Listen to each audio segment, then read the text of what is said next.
Sejam bem-vindos a mais um Findcast, o nosso terceiro agora capítulo. Muito obrigado por todo o apoio, as mensagens que a gente vem recebendo. Muito interessante e gostoso de saber que vocês estão gostando do nosso conteúdo aqui que a gente tem feito. Ao meu lado, meu sócio, Fábio Gabay.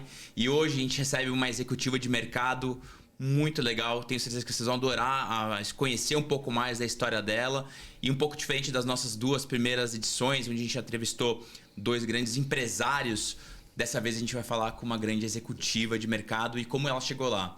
Eu particularmente conheço ela desde criança, então é um prazer e uma alegria ainda maior ver aonde que ela chegou nessa carreira, até que de não tanto tempo como outros, né, nessa cadeira. E tenho certeza que vocês vão adorar também conhecer um pouco. Então, Gabay. Gente, o prazer estar aqui mais uma vez, tá nesse terceiro capítulo do Findcast. A gente tem gostado bastante das mensagens que vocês mandam, com ideias e tudo mais, e com pessoas, né? Até recomendando pessoas para a gente entrevistar aqui. Então ficamos muito felizes de saber que o conteúdo tem sido bem-vindo.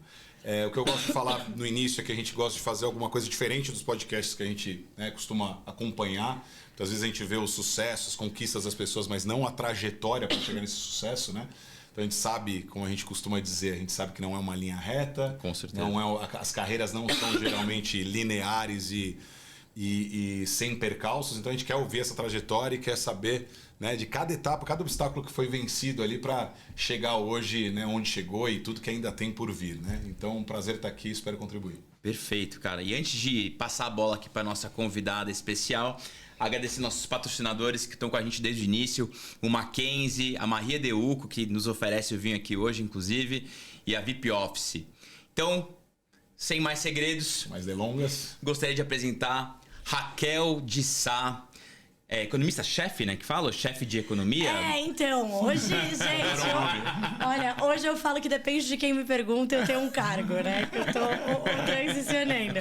Mas sim, hoje eu tô ocupando algumas cadeiras, né? Numa transição, então eu tô como chefe de economia da Rico, né? E head de conteúdo, e também estrategista de investimentos da XP. Então eu tô representando as duas marcas por um curto período de tempo, mas é isso, a gente segura os pratinhos que der, né? Com certeza, que demais. E assim, a gente consome o seu conteúdo, é muito legal quanto você ajuda as pessoas que não têm uma visão tão profunda do negócio a entender de uma forma mais descomplicada, né? Mas como eu falei para você antes, acho que hoje é um dia da gente explorar algo que você não é tão explorado em outros lugares, né? Que é a parte de como foi chegar onde você está hoje, né? Então, eu até comentei um pouco com o Gabay que antes da gente iniciar as gravações, que você lembra que você ficou um tempo fazendo mestrado em economia na Inglaterra. Então, assim, conta um pouquinho pra gente dessa sua trajetória desde o início da carreira. Gente, bom, primeiro de tudo, obrigada pelo convite. Mais uma vez aqui com a Find, né? Gravando com vocês. Sempre bom estar na presença de amigos queridos e vendo também o sucesso que vocês têm no negócio de vocês. Então, já começo parabenizando.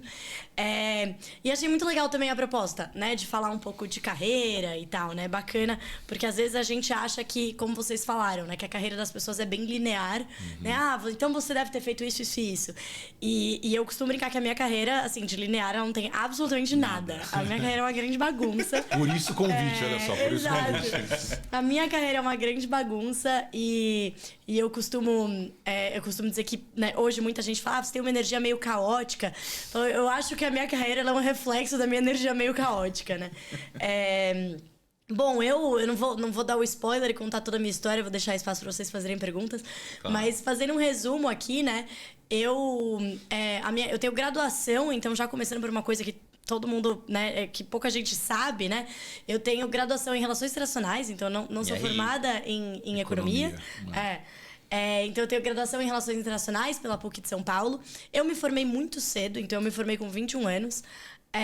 Eu tinha uma pressa extraordinária pra me formar, não me pergunte por quê. Que aí depois vocês se formam e falam, pô, legal, e aí, né? E agora? E agora? Cadê? E aí eu fui... da parte acadêmica, né? Depois de fazer RI, eu percebi que eu gostava muito de economia. Ninguém tinha me contado que economia era uma ciência humana. Então, eu nunca nem pensei em fazer economia quando eu estava na graduação, né? Quando eu estava na escola, no caso. Pra muitos é uma ciência exata, né? Exato, eu sempre achei que era uma ciência exata. Eu nunca gostei de matemática, então nem passou pela minha cabeça fazer economia. Nossa, né? é isso. Pra Que mim, loucura, que loucura. exato. E pra mim era assim, economia era a mesma coisa que engenharia. Não tem nada a ver, né? Eu sou engenheiro, eu cogitei, juro pra você. Economia achando que era, vou Exato. tratar com números. Com números. As pessoas tentam simplificar, né? Você também fez engenharia e acabou lidando com Então, pessoas. Exato.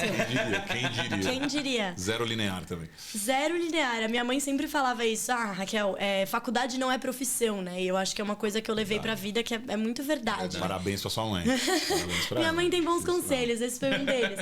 Lembro que quando eu tava ali desesperada por o que fazer de graduação, ela falava, Raquel, faz uma coisa que você gosta hoje, que você vai... Na faculdade você vai aprender a escrever, você vai aprender, né, a estudar. Se organizar, a se organizar. É uma vida muito diferente da escola e tal. Mas assim, faculdade não é profissão, né? A minha mãe hoje é empresária, né, empreendedora e é formada em história, né, historiadora. Ela vai receber um convite pro Então, podcast 4. ela tem uma trajetória bem legal mesmo, bem diferente. Bem diferente. Então, eu sou formada em RI, aí depois eu fiz 2 mestrados em economia, né? Eu fiz um mestrado, eu tive o contato com economia na faculdade, gostei bastante. Comecei a trabalhei um tempo e falei assim, não, eu quero mesmo trabalhar com economia, mas eu preciso... Eu lembro que o meu pensamento foi exatamente esse. Eu preciso ter um diploma que as pessoas me levem a sério. Eu não posso falar, eu sei de economia porque eu sei e acredito em mim. Então, eu fui buscar um mestrado. E eu lembro que eu falei, não, eu tenho que fazer um mestrado na melhor faculdade de economia. Porque assim as pessoas nem vão reparar porque eu fiz de graduação. Né? Porque aí elas vão passar Olha, por não, cima. Você né? tinha essa paranoia mesmo? Porque... Eu tinha muito. Mas por causa do RI? Porque assim, eu gostei muito da faculdade, eu aprendi muito. Mas o profissional formado em relações internacionais, as pessoas não sabem direito o que você faz no Brasil, principalmente. Que faculdade que foi, desculpa? PUC. Ah, PUC. Verdade. E apesar de ser, assim, top... das top 3 melhores de RI do Brasil, as pessoas não sabem direito, as pessoas que não são da área não sabem direito o que você faz. Né? Então, muita gente acha que você está fazendo comércio internacional, que não tem nada a ver, né? Comércio exterior, que não tem absolutamente nada a ver. Ou que você está fazendo... E aí começaram a surgir alguns cursos de, sei lá... marketing com ênfase em relações internacionais. Mas o que tem a ver uma coisa com a outra? E aí, assim, os cursos mais tradicionais de RI, no fundo, a gente estuda ciência política, né? Então, por isso que eu falo no Brasil. Porque fora do Brasil, você ter uma graduação em political science é super normal. Principalmente para um analista, né? Muita gente faz isso. Na Inglaterra, nos Estados Unidos. Mas aqui a gente não tem... É muito a graduação... Muito conectado, né? Faz sentido. E tem outra coisa, não só curso, quanto o mercado financeiro tem uma tradição de contratar... alunos oriundos de algumas certas faculdades. Né? São cursos e faculdades. Exato. É exatamente isso. É engenharia, administração, malemária, ali, economia, né? E aí, hoje acabou tem um pouco estatística. Estatístico, tem bastante. Tem bastante pedindo, estatístico. Ciência da computação. Ciência da computação. Então, assim, E é engraçado, porque eu não queria trabalhar no mercado financeiro, eu queria trabalhar com. Eu enfiei na minha cabeça, né, que eu queria trabalhar com consultoria. Eu queria ser uma grande... numa consultoria que eu falasse... eu queria falar de cenário. Então, eu lia aquelas cartas, aquelas coisas de cenário, eu amava. Então, eu enfiei na minha cabeça que eu queria trabalhar com análise de risco político e cenário. E aí, eu falei, bom, eu vou estudar numa faculdade que as pessoas levem a sério, né, e que saibam o que eu fiz. E aí, eu fui fazer mestrado em Economia Política Internacional. Né? E aí, enfim, voltei minha carreira também, foi dando voltas e voltas, fui passando por lugares muito diferentes. E aí, depois de muitos anos, eu terminei o mestrado com 24. Muitos anos. Não, depois de muitos anos eu fiz outro, entendeu? Então eu terminei. Foi isso, eu terminei a faculdade com 21, trabalhei um tempo, 1 ano e meio, 2 ali. Aí decidi que queria fazer o mestrado. E falei, bom, então vou fazer em economia, né? Beleza, fiz economia política internacional, voltei.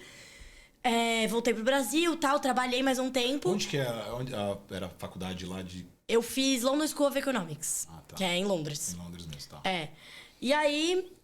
3 anos você ficou lá, é isso? Não, 1 ano. 1 ano. Eu fiquei 1 ano, porque eu me formei com 21, mas eu trabalhei por uns 2 anos numa consultoria. Tá, você já me emendou de cara. Não. Entendi, agora sim, entendi. Tá foi um outro conselho da minha mãe, ou de várias outras pessoas ali que também falaram. Eu lembro que na época eu quase fiz uma segunda graduação, aí muita gente falou, não faz graduação, faz mestrado. Foi a melhor decisão, porque não ia ter pé nem cabeça eu fazer outra graduação. E foi muito bom, porque eu acabei tendo uma... É engraçado, porque hoje, quando eu olho pra trás, parece que eu super combinei tudo, né? Não, tenho uma formação super completa. Eu entendo de geopolítica. Hoje, geopolítica tá na moda de novo. Mas super sem querer. Fui atropelando uma coisa na outra. E aí, depois, enfim, aí voltei do mestrado, trabalhei bastante tempo e aí decidi fazer um segundo mestrado, né? Eu fiquei muito tempo procurando um curso, porque eu sentia que eu precisava ter um maior ferramental de economia na parte quantitativa. Eu queria saber fazer cenário, eu queria saber fazer projeção.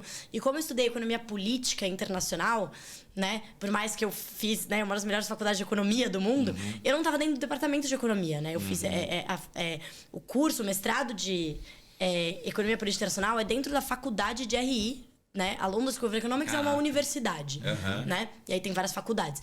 E aí, o curso que eu fiz, o mestrado que eu fiz, que é IPE, International Political Economy, ele é dentro da faculdade de International Relations e Social Sciences.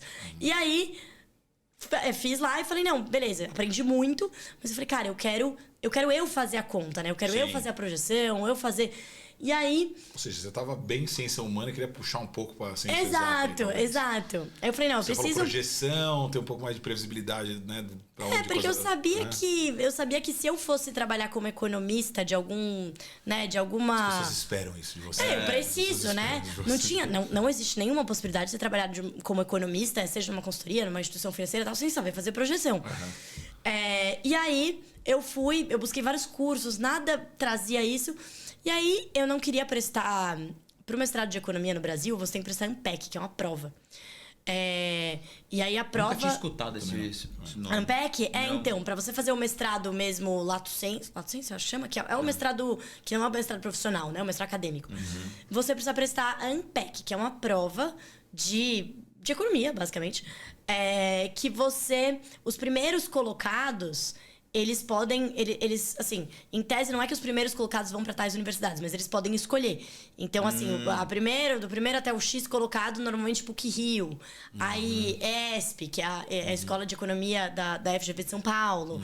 E assim vai. USP, UNB, que são os melhores mestrados ali. E eu não queria prestar ANPEC nem a pau. Eu cheguei a olhar e falei, gente, não, que isso, né? Eu não vou ficar estudando pra essa porcaria. Eu já fiz mestrado, já fiz graduação, chega. Aí eu achei... Eu já tinha até desistido de procurar. Falei, não, é isso aí, vou seguir a vida. E aí, um dia, sem querer, eu fui numa palestra.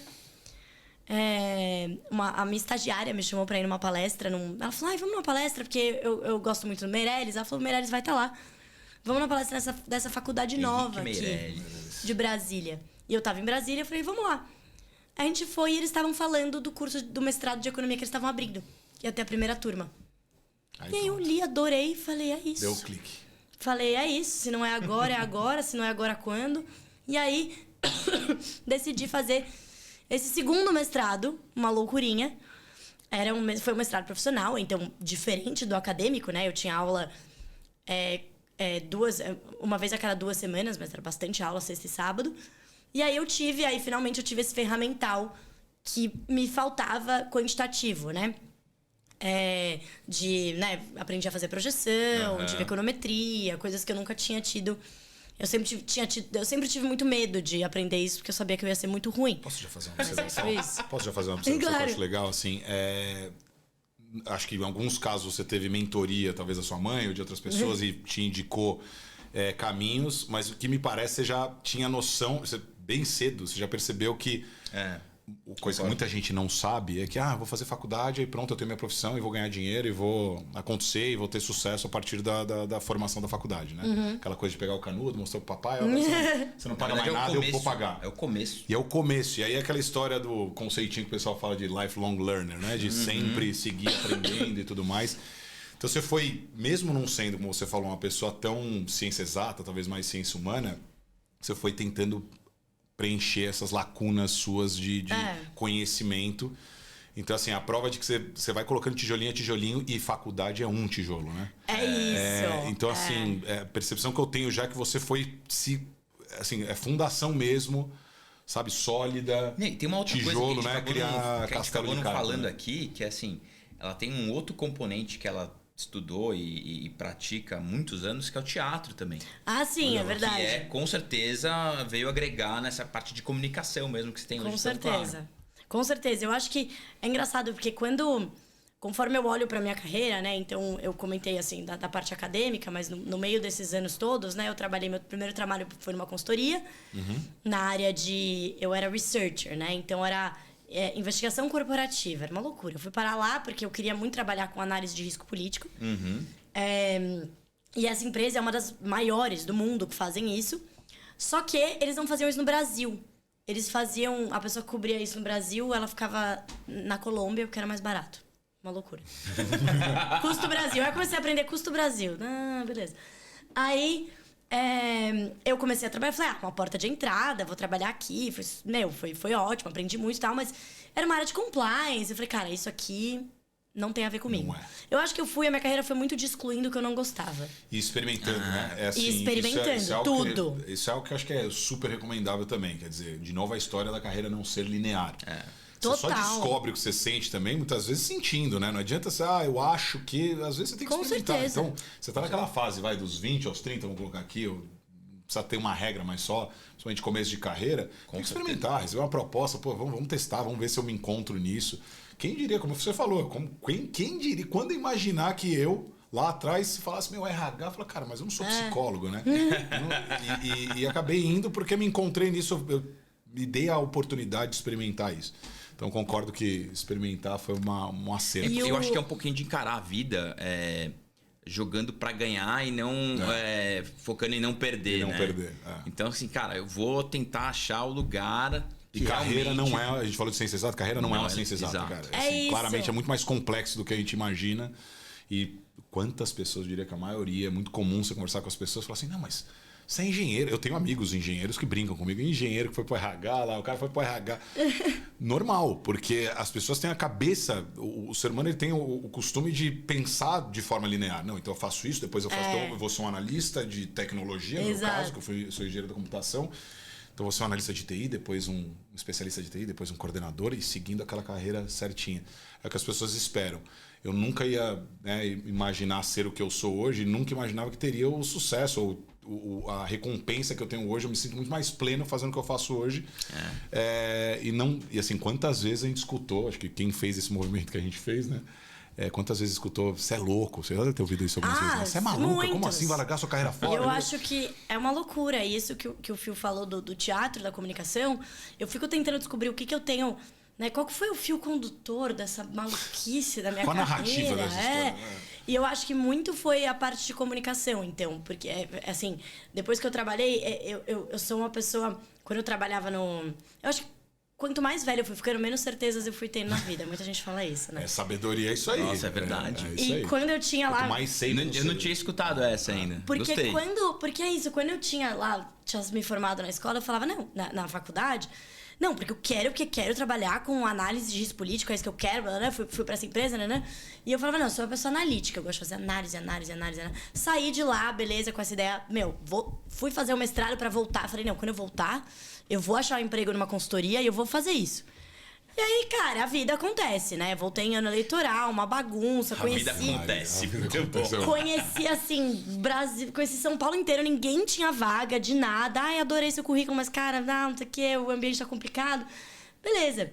E aí, acabou que fui indo, aí conheci um pessoal que tava fazendo um site de economia. Eu gosto muito de escrever.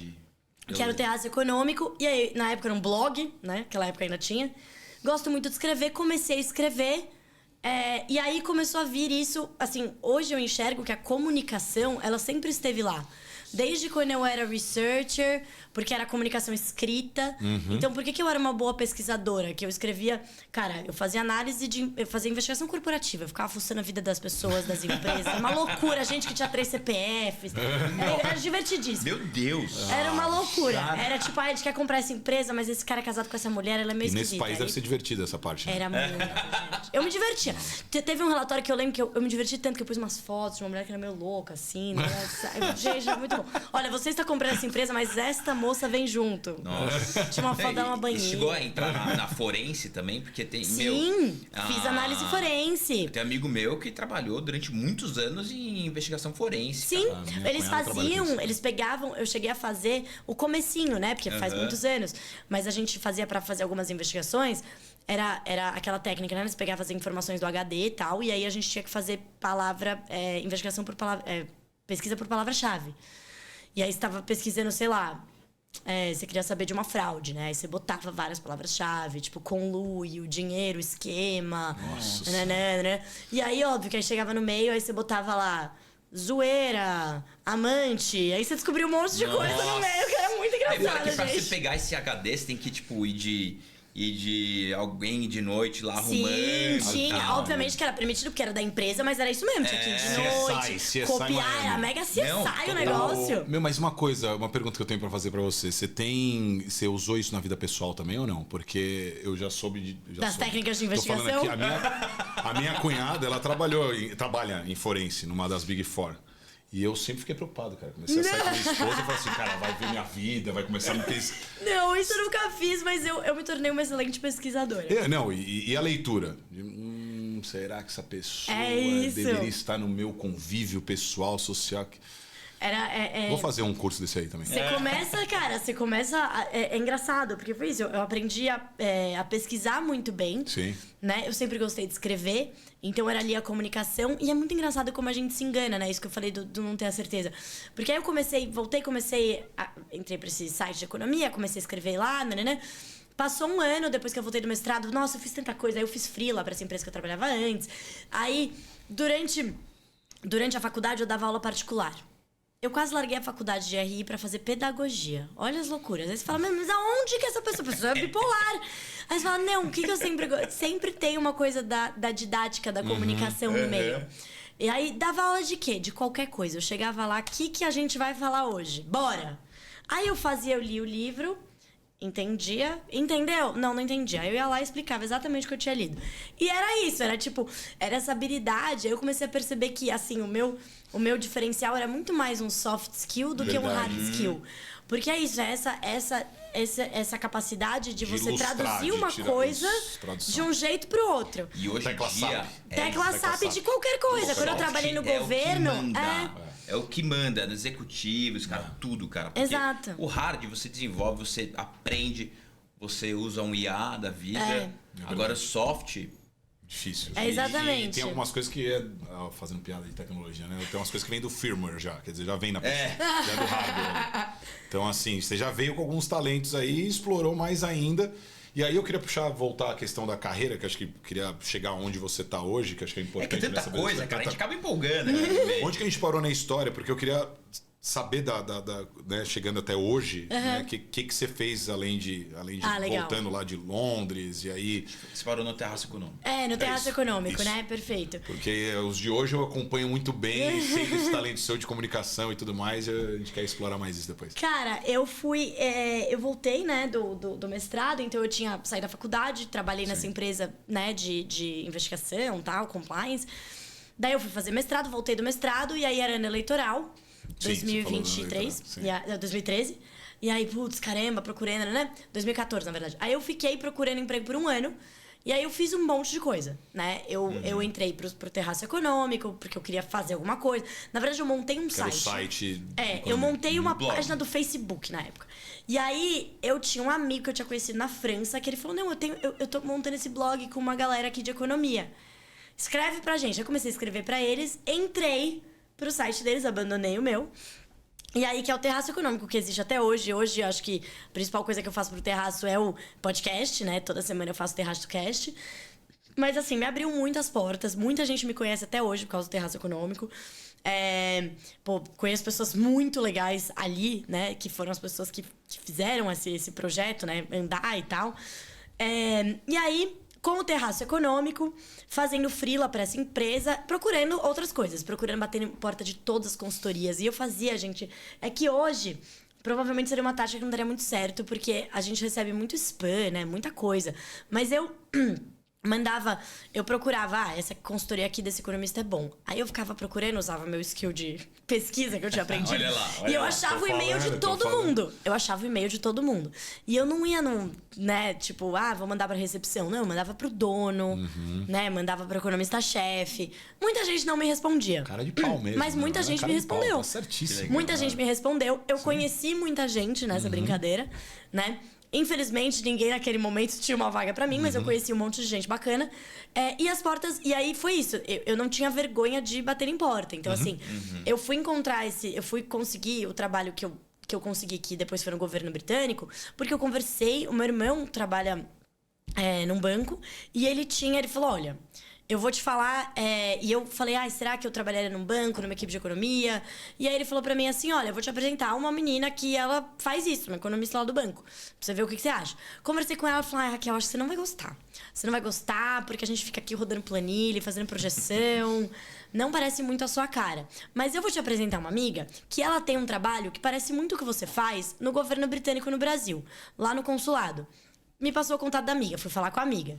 Então já era a terceira derivada, Sim. né? Aí fui falar com a amiga. Terceira derivada, bela expressão. É isso.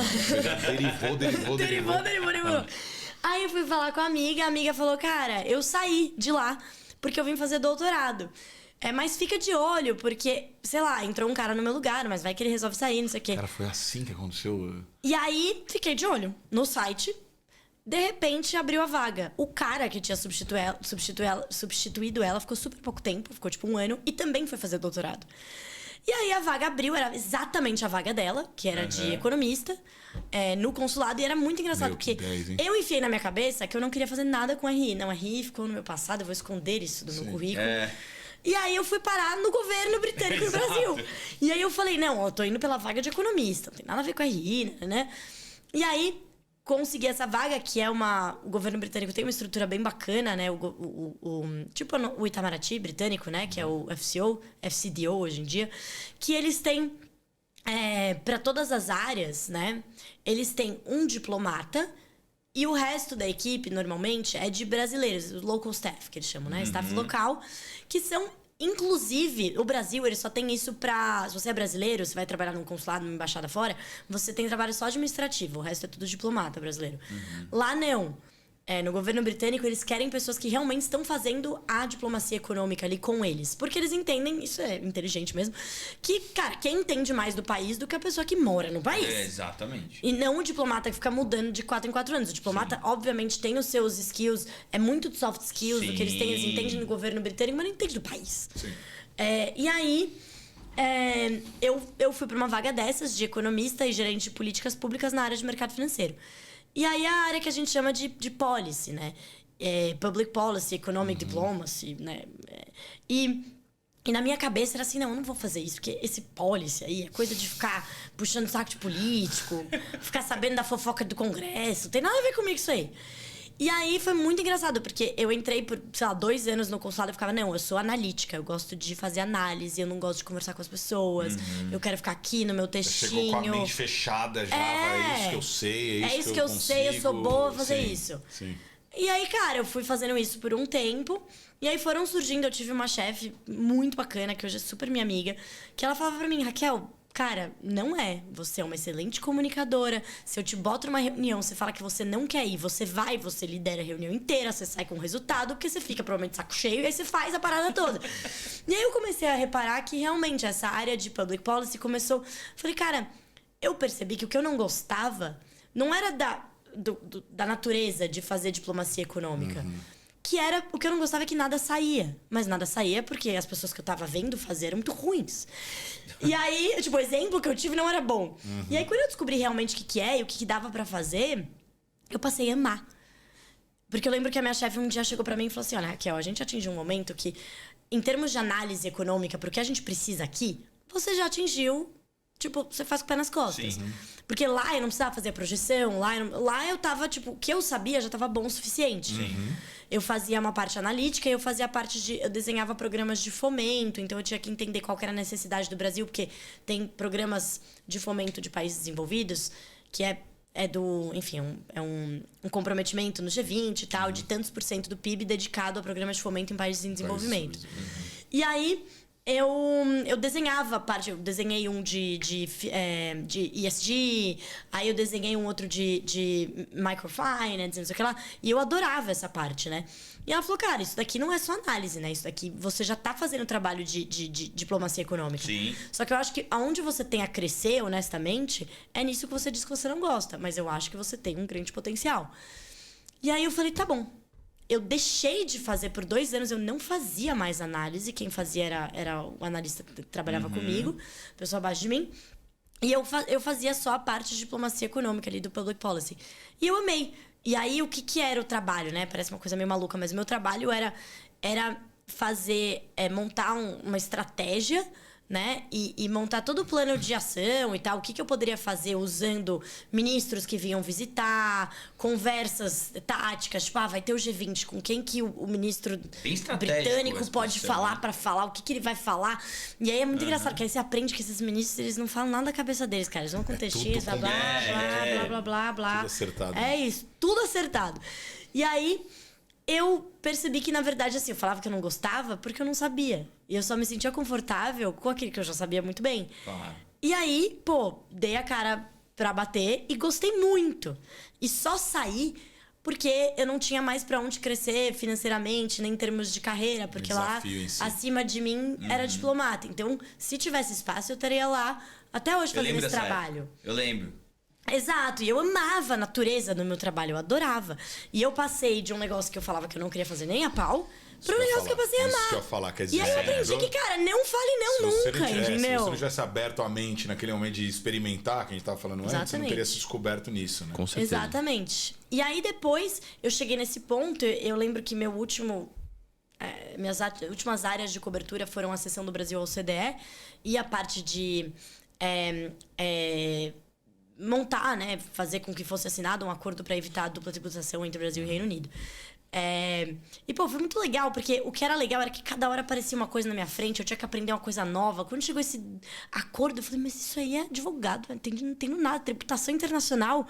Como é que eu vou convencer o ministro? Eu não sei nem o que eu tô falando. Aí era eu estudar e falar com o advogado, entender o que era. E o nível das pessoas que você está se relacionando, que você tem que convencer. Aí qualquer tipo de vergonha já era, né? Já não tem mais vergonha. Por isso que hoje não importa. E era muito engraçado, porque se você vê hoje meus trabalhos hoje em rede social e tal, eu lembro que quando eu entrei na XP, meu chefe falou assim, não, mas talvez eu te coloque pra falar com alguns clientes institucionais, que, né, você fala bem inglês e tal, mas é um papo mais sério, né, mais formal. Eu falei, cara, eu trabalhava no governo. Uns ministros. Tipo, esse aqui é só um skin meu. O meu outro skin meu, não tem nada a ver.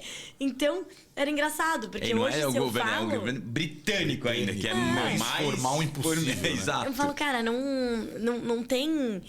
Mas você sabe que o governo brasileiro costumava ser mais formal do que o britânico. É mesmo? Olha, isso é curioso, hein? É que o governo brasileiro é muito burocrático, né? Então ele é muito cheio de formalidades, né? Tem que ter isso, aí tipo, no Itamaraty tem muita regra. O governo britânico é mais esculachado, assim. Mas, tipo... não tem essa de, só pode falar com o embaixador, o fulano de tal... Não, você batia lá na porta, moço, deixa eu falar com você aí, que tem que fazer um negócio aqui. Então, eles são mais preto no branco, assim, sabe? Mas daí foi isso, e aí saiu, Saí... Aí, nossa, falei com muita gente, lembra, Fio? Eu lembro. Nossa senhora. Aí decidi que queria sair, comecei a fazer esse mestrado. Falei, bom, eu quero sair. Lembro bem. Mas eu não tô com pressa, assim, não tô morrendo, né? Tenho um trabalho, tá tudo bem, gosto do meu trabalho, só não ganho muito bem, não tenho muita perspectiva pra subir. Então, eu vou procurar com calma. E aí comecei a fazer esse mestrado, porque eu falei, se eu quiser entrar pra alguma coisa, alguma consultoria, ou mesmo... não pensava em... Mais um mestrado, né? Que é o terceiro, não? Aí, não, esse foi o segundo. Segundo mestrado. Aí, foi quando eu decidi fazer o segundo mestrado, que eu fui lá na palestra, porque eu ia muito pra Brasília sim, foi nesse momento tal. que teve a história da palestra. Exato. Aí eu tinha... Quantos anos eu tinha? 29. 28, eu acho. Não, 29. Aí eu falei, vou fazer. Aí decidi fazer... Era em Brasília, eu ia muito a Brasília a trabalho. Comecei a fazer e continuei meio que on the side, procurando, mas não tanto, porque eu tava ali fazendo mestrado. Eu falei, não, por enquanto, né? Vai ser aqui minha prioridade. E foi muito difícil. Eu sempre falo, tudo que eu estudei, eu falo, você estuda muito e tal. Não, nada foi fácil, gente. Eu fui a última pessoa a passar na lista do vestibular da PUC. A última. A lista rodou 8 pessoas, eu fui a 8ª. Porque deve ter um monte de gente que olha pra você e fala, não, é que você já nasceu inteligente. Eu falo, cara, eu nunca tive uma prova na vida que eu não estudei. Nenhuma. Tipo, prova, acho que educação física eu devia estudar. Se tivesse prova, eu estudava polichinelo. Não, e depois virou professora particular, hein?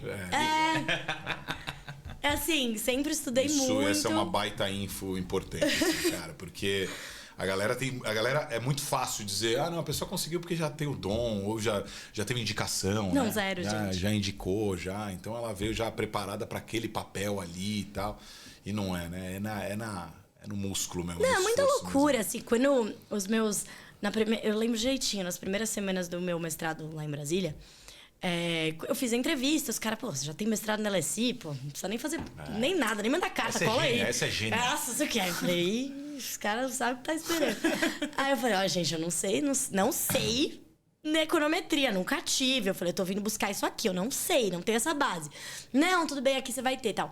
E aí, no mestrado no Brasil mesmo, quase todos têm, você tem um primeiro mês de nivelamento. Porque vem pessoas de cursos diferentes, conhecimentos diferentes. E aí o nivelamento, gente, era assim, matemática, Bhaskara, limite. Jesus! Cara, eu lembro que o professor é um excelente professor, né? integral. Excelente professor, o Rogério Bueri. Ele fazia assim, ele ia na lousa assim e tal. Aí aquelas contas gigantes, daí ele, tão comigo? Tipo, na primeira linha. Saber. Aí eu, não. Onde você se perdeu? Na segunda linha. Aí voltava. Tal. Tão comigo? Não. Ainda não. Não, mas você me perdeu na quarta agora. Então, assim, eu ia... E aí eu lembro que um amigo meu, depois de... né, hoje que eu sou muito amiga, falava assim, Raquel... A gente olhava e falava, cara, não é possível que aquela menina fez LSI. É mentira, não é possível. Eu tive que mandar pras pessoas a minha tese pra, tipo, provar que eu realmente tinha feito meu diploma. E eu falava, cara, eu já falei, eu fiz economia política internacional, cara. E eu acho que eu nunca tive vergonha de falar que eu não sabia. Porque eu falava, cara, eu tô aqui, eu tô pagando, eu tô perdendo meu tempo. Eu vou fingir que eu sei? Óbvio. Eu não, tão comigo? Não tô, velho. Não tô, volta, não entendi nada.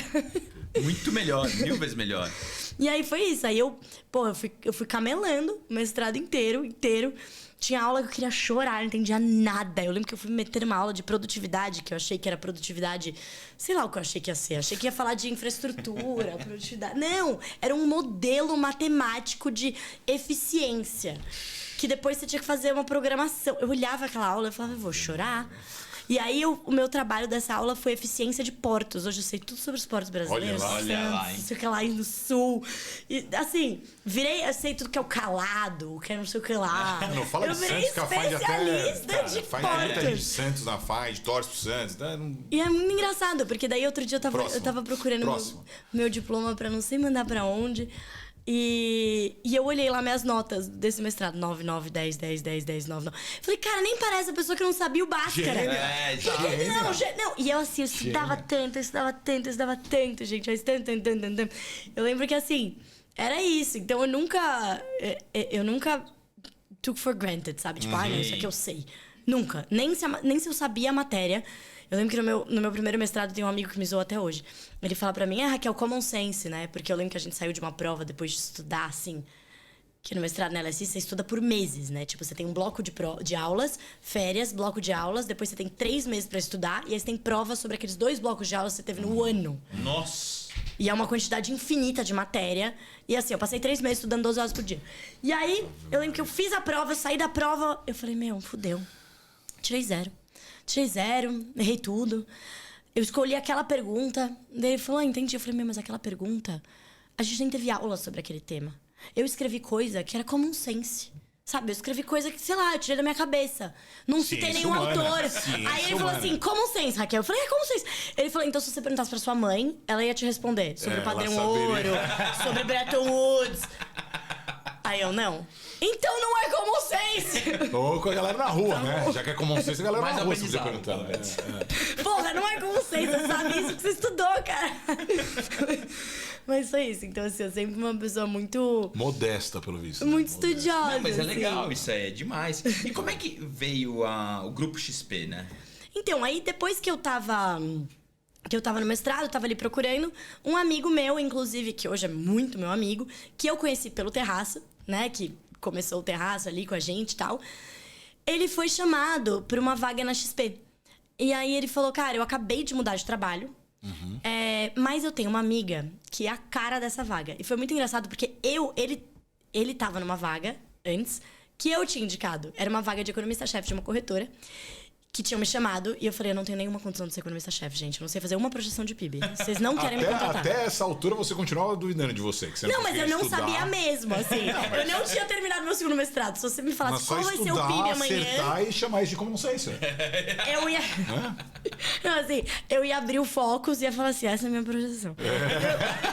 É isso, gente. Não me perguntem como eu cheguei aqui. Copy and paste, é isso. É isso, como vocês. Mas aí eu falei pra eles, cara, ó, talvez se vocês esperarem terminar meu mestrado eu vou saber alguma coisa, mas eu não tenho nenhuma condição de ser uma economista-chefe agora. A não ser que eu tenha uma equipe que faça tudo pra mim. E é isso, mas daí é desonesto, né? Então, né? Não. Além de boazinho. Não, eu falei, vocês não têm dinheiro pra me dar uma equipe, e 2, é desonesto. A gente trabalha com recrutamento, se a gente contar essas histórias de gente que assumiu coisas sem saber nada. Não, morria de medo, gente. E depois a gente descobre como é que faz. E os caras me adoraram. Eu falei, não, vocês não estão entendendo, gente. Vocês vão pedir pra eu projetar o IPCA? Eu não sei. Hoje eu não sei nem por onde começar. Hoje você sabe. Hoje, assim, IPCA é complicado. Eu fiz projeção de... IPCA eu vou ter que fazer o quê? Pegar a projeção da... Eu sei como começar. Projeção da banana, tomate. Eu vou ter que ver umas lives do Clima Tempo pra saber o que vai acontecer. É common sense. Mas como PIB, eu sei por onde começar. Hoje eu sei mexer no eViews, que é o programa ali de fazer projeções. Eu sei fazer umas paradas ali, que era o que eu fazia pra fiscal. Ficava bom minha projeção? Não ficava bom. Saía alguma coisa? Saía alguma coisa. Bom não ficava, inclusive, porque hoje tem o economista de fiscal lá.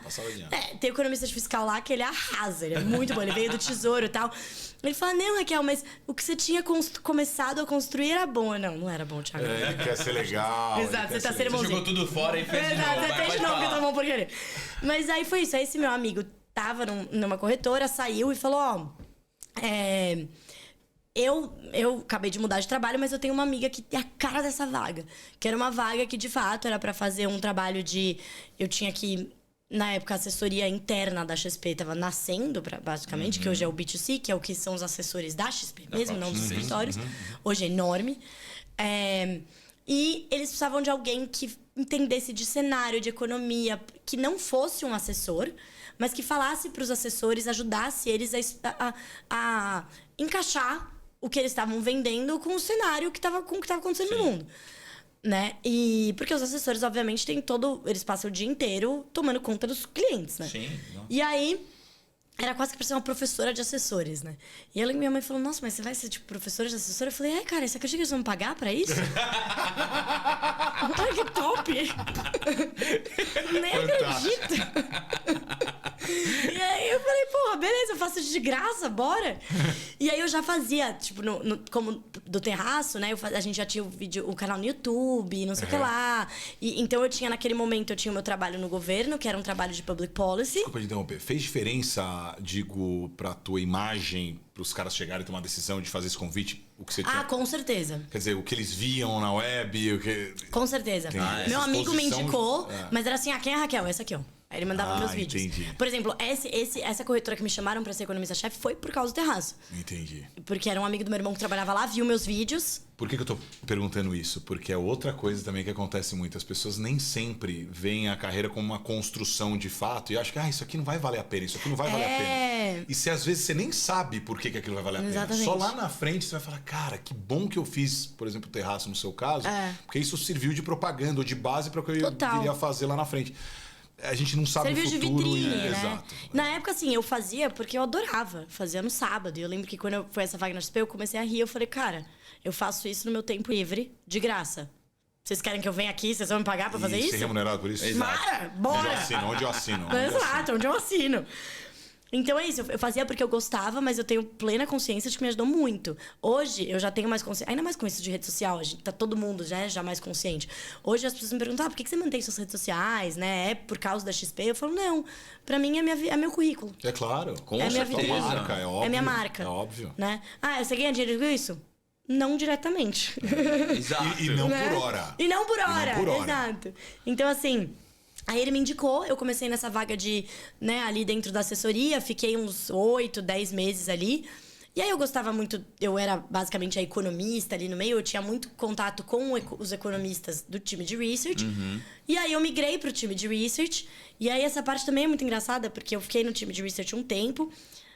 Eu não sabia de jeito o que eu ia fazer. O cara falou pra mim, assim, o economista na época falou, ó, num time de economia você tem que cobrir alguma coisa, tipo uma caixinha, inflação, PIB, setor externo. O que você gosta? O que você sabe fazer? Eu falei, saber fazer, assim, não sei nada. Aí eu falei, olha, mas o que eu sei mais, que eu tenho mais informações aqui, é setor externo. Né, olhar as contas externas, porque eu tinha muito contato com isso como eu trabalhava no governo. Então, eu olhava muito a parte de contas externas entre um país e outro. Eu sei onde achar os dados e tudo mais. Eu não sei projetar, vocês vão ter que me ensinar. Mas bora, tamo aí pra aprender.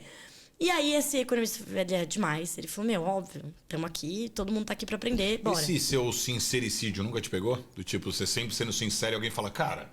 Por que vamos contratar? Olha ela falando. Cara, talvez os lugares que não me contrataram. Então, porque no fim das contas é o mais certo que é errado isso. De cara já falar aqui. Mas isso é uma prova de que, ser sincero e honesto é o melhor caminho. Óbvio. Assim, quando eu... Na primeira entrevista da XP, eles falaram assim, você sempre quis trabalhar na XP? Eu falei, não. Nunca quis trabalhar na XP. Porra. Mas então por que você tá aqui? Porra, achei a vaga muito boa. Olha que louco. Aí foi isso. Mais franco que isso, impossível. Eu falei, adorei a vaga. Acho que eu vou me divertir muito nesse trabalho. E nesse momento eu quero um passo na minha... E ao que eu vejo, a XP é um lugar que tem muita oportunidade pra crescer. Sim. Nunca pensei em trabalhar no mercado financeiro, inclusive. Porque nunca gostei. Mas a XP parece um lugar diferente também do resto do mercado. E assim... Basicamente, eu tô dando uma chance pra XP. É isso. Vocês estão dando uma chance pra mim, eu tô dando uma chance pra vocês, né? É isso. Eu tô dando uma chance pra vocês. Eu tô dando uma chance pra saber o que é esse negócio aí todo de mercado. E vocês estão dando uma chance pra mim. A gente tá se dando uma chance. E aí foi isso. Aí no time de economia eu falei, bora. Tô pronta pra aprender. E aí comecei a cobrir setor externo, só que daí mudou. Esse cara que me contratou saiu, ficou tipo um mês, ele saiu. Eu falei, meu Deus, e agora? Daí entrou um novo, né? Demorou um tempo, aí entrou o economista-chefe. Gente, eu capinei muito ali. Porque aí começou a trocar de gente, aí eu tive um monte de chefe. Nunca foi de E aí boa, ninguém né, sabia o que eu tinha que fazer. E aí pediam pra eu projetar. E eu falei, meu Deus, o que eu vou fazer? Aí ficava eu e a estagiária, me ajudando a estagiária, que é uma fofa, inclusive. Que hoje, zero, né? Na época ela era estagiária, hoje é uma excelente economista, tem mestrado e tal. Me ensinou pra caramba. E é isso, eu não tinha vergonha. Assim, eu não ia falar pra todo mundo, tipo, eu não tô entendendo nada. Mas depois passava ali, eu falava, pelo amor de Deus, me ajuda, porque eu não sei nem fazer isso no Excel, cara. Como é que puxa essa célula aqui e tal?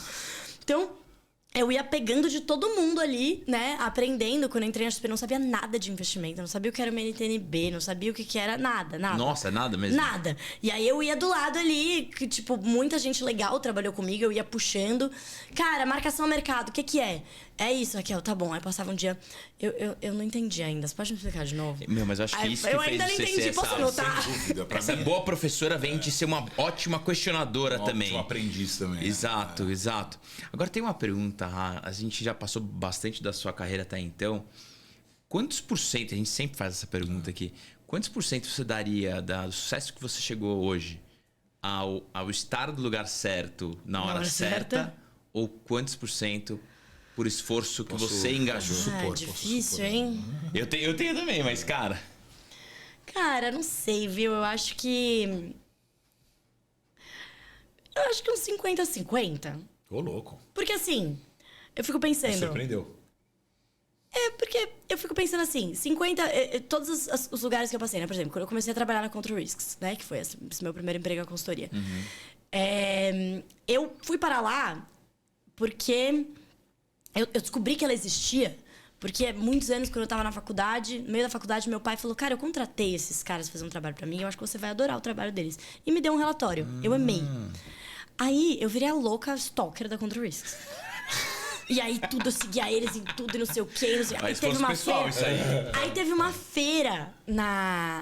uma feira eu estudei na França também, né? Na época da faculdade. Eu fiz uma parte da faculdade, 6 meses, na Sciences Po. Eu enfiei na minha cabeça quando eu entrei na faculdade que eu queria fazer Sciences Po. Eu aprendi francês pra ir pra Sciences Po. Você fala francês também? Eu falo francês. Eita, nós. Aí eu fui, fiz. É tal. Muito gênio, muito talentoso. Nasceu com isso. Sorte. Aí eu tava lá, aí eu lembro que eu fui numa feira de emprego lá. E eu vi a Control Risks. Falei, meu sonho é trabalhar aqui, nananã. Aí os caras E falaram... os caras da Control Risks, você tem um sonho de trabalhar aqui? Aqui? Aí eu juro, os caras me olhavam assim, mas aqui? É sério? Aqui? Nesse lugar aqui. Aqui eu trabalho. Quer dizer, nada contra, né? Nada contra, mas assim, Mas não é tão uma sexy, marca né? conhecida, Não, assim. era né? tipo... É que pra área de RI, a galera é famosa.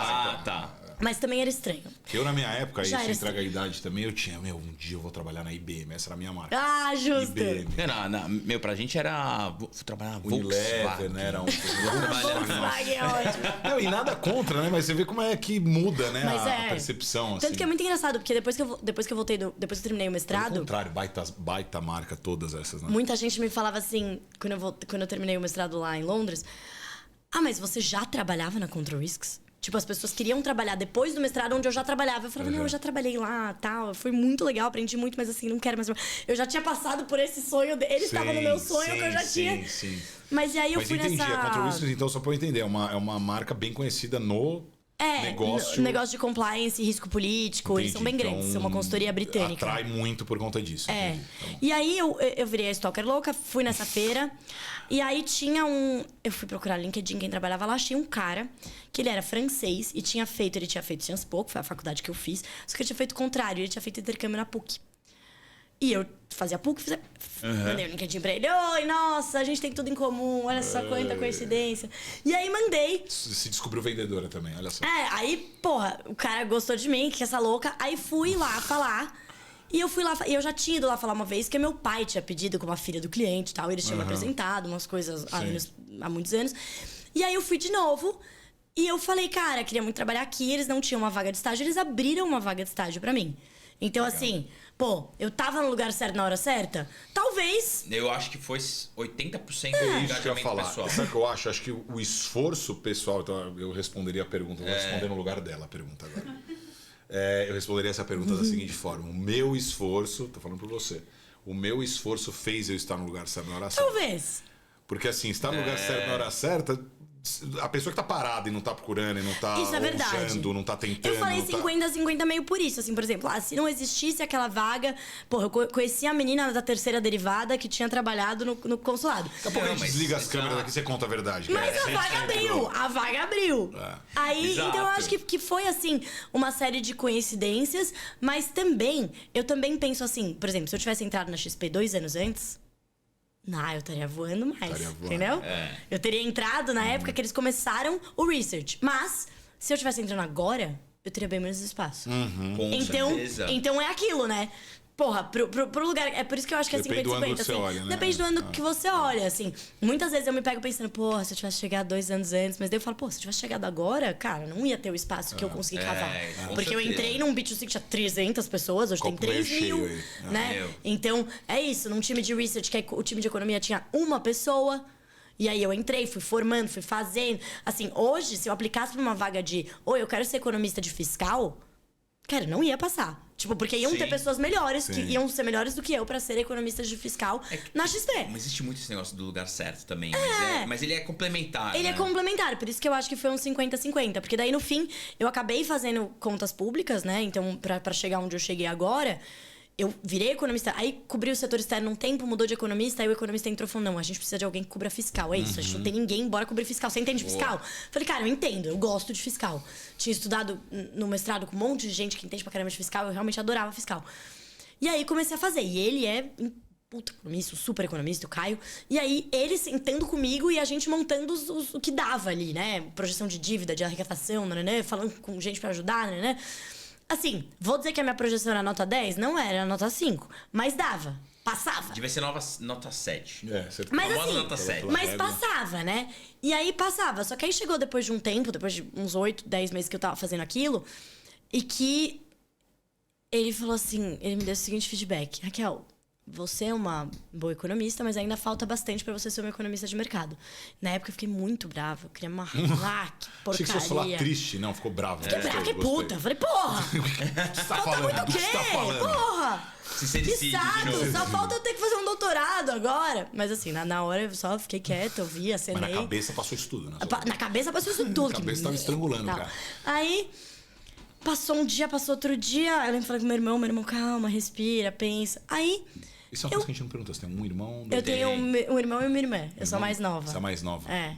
E eles são, assim, bem lentos como você? Tipo, devagarinho, com São calma. acelerados pra caramba São também, iguaizinhos, viu? cópias. É mesmo? São bem Cópias, acelerados. E aí foi isso. Aí passou dois dias, eu falei pra ele, tive uma outra sessão com ele, e falei, cara, eu acho que você tem razão. Porque esse meu chefe também é muito sincericídio. E ele falou, eu falei, eu acho que você tem razão, eu acho que falta muito mesmo, mas pra ser bem sincera, é porque eu não quero. Eu não quero ser uma economista de mercado. Eu gosto de fiscal, eu gosto de cobrir isso, mas quando eu descobri que vai fazer diferença a vírgula da vírgula da vírgula da vírgula da vírgula do programa que o governo... O governo espirrou! Quanto é que vai custar o rinossoro nas contas públicas, o impacto? Mano, eu falei, cara, eu não me importo. Eu falei, tanto faz se é 0,1, 0,2 ou 0,3 É o o macro déficit. mesmo, né? Eu quero falar que tem déficit. Exato. Não importa qual é o déficit. E aí você consegue se comunicar com um público completamente diferente. Diferente. Também, né? E aí eu me descobri uma pessoa muito diferente, assim, não diferente, mas assim, são raras as pessoas que são raros os economistas de mercado que gostam de varejo, né, de falar com o grande público. Sim. E eu gosto disso. E aí eu fui seguir, inclusive, um próprio conselho dele. Ele falou, Raquel, eu acho que você é uma excelente comunicadora, você é uma boa economista, mas eu não acho que você deve se limitar ao espaço do economista com muitas aspas, porque tem economistas brilhantes, mas porque, porra, você faz uma ligação do big picture muito boa. Você consegue transitar em muitas áreas. E acho que é a história do tecla SAP também. Você consegue Exato. dizer pra gente que não é do ramo. Então foi isso. Eu acabei galgando pra agora uma profissional que fala de investimentos, alocação. E é legal, né? Você tá se divertindo com isso, não tá? É divertido. Isso é uma pergunta que eu queria fazer, Fio. Assim, o quanto a parte, assim, comparando ao início de carreira, agora, qual a porcentagem de tempo do que você faz que você se diverte, você fala, isso eu adoro fazer e tal. Qual a porcentagem que você tem que fazer? Porque início de carreira tem isso, tá experimentando. Nossa! Mudou muito isso, né? Muito. Essa proporção aí. Gente, no meu primeiro trabalho, assim, eu me divertia 100% quando eu não gostava de fazer. Não, no meu primeiro trabalho, vamos dizer assim, 80% eu achava chato, 20% eu me divertia, colocando... Nossa, hoje eu acho que é o inverso, acho que é 80-20. Olha que legal. Mas você vê, não aconteceu assim, né? Eu fico cansada, é aquele negócio, eu tô cansada, mas eu adoro. Natural. Agora, uma coisa que as pessoas buscam é, tipo, zerar essa parte que você não gosta. E aí você para de aprender. Mas eu acho que não dá. A minha mãe, de que minha mãe disse também, você tem que chamar minha mãe, né? Porque ela fala assim, se você gosta 100% do seu trabalho, se ele é de 100% divertido, ele não é um trabalho, ele é um hobby. Tem alguma coisa errada. Isso, exatamente. Difícil, tem coisa pra fazer. Agora, pessoal... Infelizmente, o tempo aqui é curto. Porque passou 15 minutos. Eu quero fazer assim, a gente poderia continuar essa conversa aqui mais 3 horas, tranquilamente. Muito bom. Mas eu queria fazer um último pedido, uma última pergunta que a gente sempre faz em todos os finais aqui dos nossos episódios de Findcast, que é: existe algum livro, alguma série, algum filme que você recomende pra essa nova geração que tá aspirando? Assim, né? Ai, que difícil, gente. Nossa. Não precisa ser necessariamente, né, da economia aplicada. Lobo de Wall Street, pronto, ela vai indicar Lobo de Wall Street. Gente, adoro. Cara, adoro assim, eu sou uma pessoa, eu gosto muito de história, né? Olha aí. Então eu gosto muito eu gosto de história e eu gosto de romances com bons diálogos. Então, eu gosto muito de Hemingway, tipo, é um dos meus escritores preferidos. A gente não pode estar na mesma mesa. Não, então, um dos meus livros preferidos é A Movable Feast, que a tradução em português é uma porcaria, que chama Paris é uma Festa. Tipo, pior não. A Movable Feast. Que sabe o livro que ele não tem história, só são excelentes diálogos, assim, a história é... Mas é só livro ou tem filme também? Cara, eu acho que não tem. Esse não tem livro, esse não tem filme, não. Não é mas preguiça, um parecido. Não quer dizer que eu não vou ler. Não, mas um parecido que tem livro e filme é o do Fitzgerald, o que o Leonardo DiCaprio fez o filme, que ele é muito rico. O Gatsby lá. Great Gatsby. Exato. É um excelente livro e um excelente filme. Que, cara, o que tem mais próximo do A Movable Feast é o filme do Woody Allen, o Paris, que eles voltam no tempo. Que eles voltam pros anos 20, em Paris. Meia-Noite em Paris. Meia-Noite em Paris. Porque o livro, Amour Beau Fils, ele fala sobre a vida em Paris nos anos 20. Então era uma vida boêmia, em que todos eles se encontravam, assim, os artistas, né? Então Vida eles eram ganha, escritores. tal, tranquilo. Não, e eles eram todos uns pobres. Eles estavam sempre com. Eu estava com fome, então eu fui comer pão e tomar muitos vinhos. Então era isso, assim, era uma vida, eles eram todos uns pé rapado, moravam lá, os artistas em Paris. E é muito gostoso de ler, assim. E tirando esse, que, enfim, é mais um clássico, assim, eu gosto na minha vertente de gostar muito de história, eu gosto muito da trilogia do Ken Follett, que é das guerras, né? Que é da Primeira Guerra, Segunda Guerra e a Guerra Fria. Cara, só eu percebi o quão culta ela é, né? Nos gostos, assim. De novo, uma honra estar nessa mesa. É que eu não sou muito aquela coisa, eu gosto daquele livro do mercado, Howard Marks, assim, eu adoro Howard Marks, mas eu não gosto muito de ler livro de Modéstia à mercado, parte, sabe? todo mundo sabe, eu odeio ler, mas eu adoro ler livro de negócio. Então, exato, tem o que negócio gosta, que é- exato. Eu intercalo, sabia? Eu coloco um livro de Eu negócio gosto de intercalar, e uma ficção. Tem alguns que de negócio ficção. eu não tenho paciência, mas de economia eu até gosto, mas eu também tento intercalar. Boa. Eu gosto muito, eu tenho ouvido muito audiobook no Audible, aquele aplicativo. Então tá super legal, porque eu também não tenho tanto tempo assim pra ler. legal. Então eu tenho ouvido muitos Que livros, legal. então tem sido bem legal também. Tá aproveitando Fica melhor a o dica. tempo, né? Exato. Bom, queria te agradecer mais uma vez. Obrigado por ter aceitado esse convite. Foi uma delícia aqui conversar com você. Eu tenho certeza que a gente poderia ficar, como eu falei anteriormente, Com mais certeza. algumas horas aqui falando e E tentando a energia entender. dela não ia diminuir nunca. Exatamente, Então ela ia né? poder Tá manter sempre lá essa no intensidade assim. cara. Mas mais uma vez, muito obrigado. É o segundo convite já que você aceita aqui com a Find. Obrigado É um por prazer isso. enorme tê-la conosco. E a gente continua torcendo muito pro seu sucesso. Sem Tenho certeza dúvida. que ainda você vai crescer muito ainda. E conte com a gente sempre, viu? Obrigada, Meu, gente. Muitos ensinamentos aí, obrigado. Aprendi muito hoje. Parabéns pela carreira, de verdade. Obrigado por ter. Quero ver você ler um dos livros que ela indicou. Meu, Amor Beau E Fils é fazer um super resumo curtinho. depois. Fazer um muito resumo gostoso. depois. É um livro muito gostoso de ler. Convencer a gente. O do Ken Follett é bem grande, mas é claro. mas Então é bem vou escolher o menorzinho aí que você falou. É. Mas obrigado até por ter, né, feito essa conexão com o que a gente, com o propósito aqui do nosso podcast aqui, né, do nosso Findcast. Porque de fato, assim, a gente quer fazer algo diferente. Então eu tenho cada vez mais percebido que talvez o que a gente quer mais atingir o público aqui é realmente em perceber que, de novo, não é uma coisa linear, não é uma coisa óbvia. E precisa experimentar, precisa se testar, precisa se esforçar. É muita resiliência, muita paciência. Mudar o né? caminho. É uma maratona mesmo, né? Tem até um pai de um amigo meu que sempre falou, e eu gosto muito dessa frase, assim, é esforço em quilômetros, progresso em milímetros. Né? Nossa, adorei. É isso Dureza, mesmo. mas é uma grande verdade. Então, isso assim, eu acho que mesmo. você pode, ainda que super jovem e conseguindo coisas aparentemente rápidas, você faz muita coisa em pouco tempo. Com também. certeza. Então, chegou a esse sucesso merecidamente, mas acho que provando para todo mundo que for ouvir aqui, acompanhar, que realmente teve muito esforço para chegar lá. Parabéns. Obrigada, gente. Saiu daqui com o coração quentinho. Então, agradeço muito o convite e fico sempre à disposição aqui para bater papo. Que vocês quiserem, sou uma grande parceira aqui da Find. De novo, parabéns pelo trabalho de vocês. Valeu e demais. adorei o título desse podcast. Deus para o sucesso, maravilhoso. Arrasaram. 10. Então aguardem, Obrigado, pessoal. Daqui a alguns dias também a gente vai ter o 4º episódio com um baita de um convidado que tenho certeza que vocês vão adorar. Aliás, a gente já tem alguns já programados tem já. alguns na lista, Alguns CEOs, outros empreendedores. Tenho certeza que vocês vão adorar. Contar os Pessoal, bastidores, né? muito obrigado. Valeu. Até a Obrigada, próxima. gente. Até a próxima.